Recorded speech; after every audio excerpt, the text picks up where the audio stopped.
Welcome viewers, প্রতিদিনের মতো আজও চলে এসেছি আমার লাঞ্চের থালি নিয়ে। আজ গণেশ চতুর্থী, সেই উপলক্ষে আমার ঠাকুরের ভোগের থালি আপনাদের সঙ্গে শেয়ার করছি।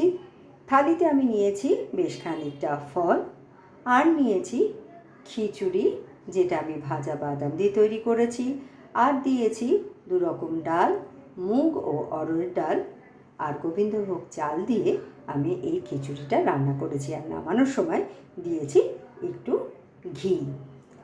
খিচুড়ির সঙ্গে খাওয়ার জন্য নিয়েছি বেগুন ভাজা, আর নিয়েছি বেশ খানিকটা পাঁপড় ভাজা, তারপর নিয়েছি আলুর দম, যেটা আমি আদা বাটা, টমেটো বাটা, জিরে, ধনে, লঙ্কার গুঁড়ো দিয়ে রান্না করেছি। আর নামানোর সময় দিয়েছি অল্প দুধ। তারপরে নিয়েছি রস চমচম, আর শেষ পাতে খাওয়ার জন্য নিয়েছে একটা লাড্ডু। তো কেমন লাগলো আপনাদের আমার এই ভোগের থালিটা? ভালো লাগলে লাইক, শেয়ার এবং সাবস্ক্রাইব করবেন আমার চ্যানেলকে। Thank you for watching.